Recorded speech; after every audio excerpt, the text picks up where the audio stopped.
ക്രിസ്താബ്ദം 571 April മാസം 23 ആനക്കലഹ സംഭവം കഴിഞ്ഞ് 50-ാം ദിവസം റബീഉൽ അവ്വൽ മാസം 12-ാം തീയതി തിങ്കളാഴ്ച സുബഹിയോടടുത്ത സമയത്താണ് മുത്ത് റസൂൽ സ്വല്ലല്ലാഹു അലൈഹി വസല്ലം തങ്ങളുടെ തിരുജന്മമുണ്ടായത് എന്ന് വളരെ പ്രസിദ്ധമായ അഭിപ്രായമാണ്.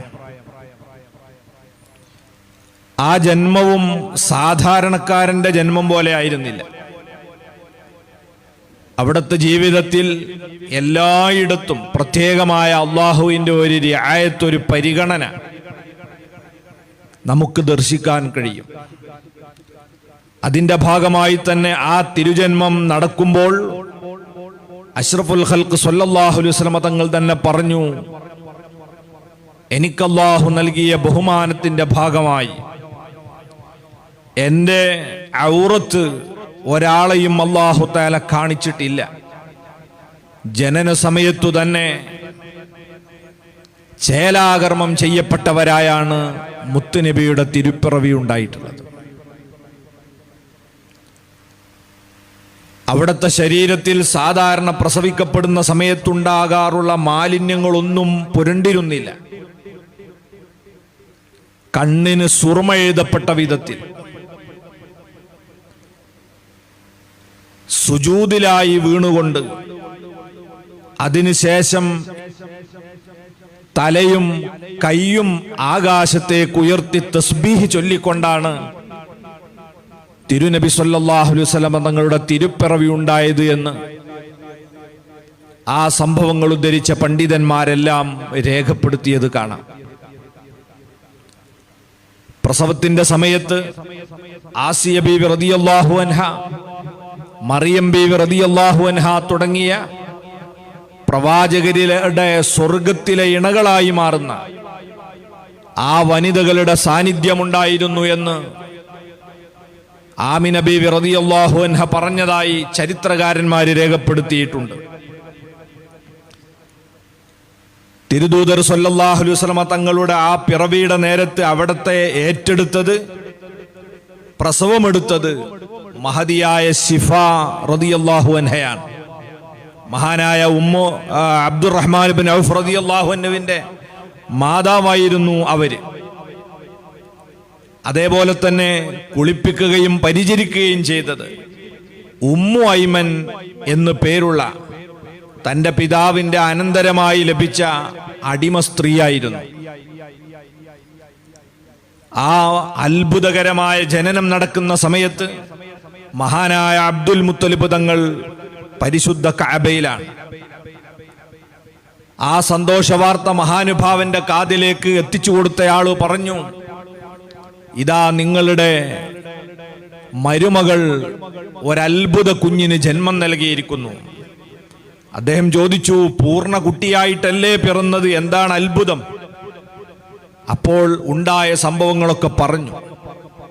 അബ്ദുൽ മുത്തലിബ് ഓടി വന്ന് കുഞ്ഞിനെ വാരിയെടുത്ത് പരിശുദ്ധ കഅബയിലേക്ക് കൊണ്ടുപോയി പടച്ച റബ്ബിനെ സ്തുതിച്ചുകൊണ്ട് അവിടുന്ന് പാടിയ പാട്ട്, പ്രവാചകരെ ആ ജനന ദിവസം തന്നെ മുത്തുനബി സ്വല്ലല്ലാഹു അലൈഹി വസല്ലം തങ്ങളെ പ്രകീർത്തിച്ചുകൊണ്ട് അവിടെ നിന്ന് ചൊല്ലിയ കവിത ചരിത്രകാരന്മാര് രേഖപ്പെടുത്തിയിട്ടുണ്ട്. അൽഹംദുലില്ലാഹില്ലദീ അഅതാനി ഹാദൽ ഉലാമത് ത്വയ്യിബൽ അർദാനി ഖസ്സാദ ഫിൽ മഹ്ദി അലൽ ഉൽമാനി ഉഈദുഹു ബിൽ ബൈത്തി ദിൽ അർകാനി എന്നിങ്ങനെ തുടങ്ങി സുദീർഘമായ പ്രവാചകരെ പ്രകീർത്തിച്ചുകൊണ്ടുള്ള മൗലിദിന്റെ വരികളെന്ന് പറയാം. ആ ജനിച്ച ദിവസം തന്നെ അവിടുത്തെ വല്യുപ്പ വിശുദ്ധ കഅബയിൽ കൊണ്ടുപോയി പടച്ചവനെ സ്തുതിച്ചുകൊണ്ട് പ്രവാചകരെ പ്രകീർത്തിച്ചുകൊണ്ട് അവിടുന്ന് പാടി. അങ്ങനെ നേരത്തെ മഹാനവറുകളുടെ മനസ്സിൽ അള്ളാഹു തോന്നിപ്പിക്കപ്പെട്ടതുപോലെ, ആമിന ബീവി റളിയല്ലാഹു അൻഹാക്ക് സ്വപ്നത്തിലൂടെ അള്ളാഹു കാണിച്ചു കൊടുത്തതുപോലെ അന്നു തന്നെ മുഹമ്മദ് എന്ന് പേരിട്ടു. പിന്നീട് 7-ാം ദിവസം അഖീഖ അറുത്തു കൊടുക്കുന്ന അന്ന് ആ പേര് പരസ്യപ്പെടുത്തുകയും ചെയ്തു. ഇങ്ങനെ നബി സല്ലല്ലാഹു അലൈഹി വസല്ലമ തങ്ങളുടെ ജനനം തന്നെ തീർത്തും അസാധാരണമായ അത്ഭുതങ്ങളുടെ അകമ്പടിയോടുകൂടെയായിരുന്നു. അള്ളാഹുവിന്റെ ഹബീബിന്റെ പേര് യഥാർത്ഥത്തിൽ അള്ളാഹു തന്നെ നേരത്തെ നിശ്ചയിച്ചിട്ടുള്ളതാണ്. പരിശുദ്ധ ഖുർആനിൽ മുത്തുനബി തങ്ങൾക്ക് അള്ളാഹു ഒരുപാട് പേരുകൾ പറഞ്ഞിട്ടുണ്ട്. അതിലൊന്നാണ് മുഹമ്മദ്, അതിലൊന്നാണ് അഹ്മദ്. അതുപോലെ തന്നെ നബിതങ്ങൾക്ക് വേറെയും ധാരാളം പേരുകളുണ്ട്. ആഖിബ്, ഹാഷിർ, ഇങ്ങനെ തുടങ്ങി ബഷീർ, നദീർ, ഇങ്ങനെ അല്ലാഹു തആല തന്നെ പരിചയപ്പെടുത്തിയ ഒരുപാട് നാമങ്ങളുണ്ട്. ഈ നാമങ്ങളെല്ലാം നബി സല്ലല്ലാഹു അലൈഹി വസല്ലമ തങ്ങൾക്ക് അവിടുത്തെ ജന്മത്തിന് മുമ്പ് തന്നെ അല്ലാഹു തആല വെച്ചു കൊടുത്തിട്ടുള്ള പേരുകളാണ്. അതുകൊണ്ടാണ് മഹാനായ ഹസ്സാൻ ഇബ്നു സാബിത്ത് റളിയല്ലാഹു അൻഹു പ്രവാചകരെ പ്രകീർത്തിച്ചുകൊണ്ട് പാടിയപ്പോൾ അവിടുന്ന് പാടിയത് കാണാം. വശഖാലഹു മിൻ ഇസ്മിഹി ലിയുജില്ലഹു ഫദുൽ അർശി മഹ്മൂദുൻ വഹാദാ മുഹമ്മദു. അതെ, അല്ലാഹു സുബ്ഹാനഹു വ തആല മുത്തുനബിയെ ബഹുമാനിക്കാൻ വേണ്ടി തന്റെ നാമത്തെ പിളർത്തിയിരിക്കുകയാണ്. വശഖലഹു മിൻ ഇസ്മിഹി ലിയുജില്ല.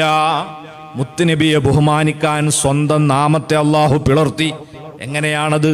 ഫദുൽ അർശി മഹ്മൂദുൻ വഹാദാ മുഹമ്മദു.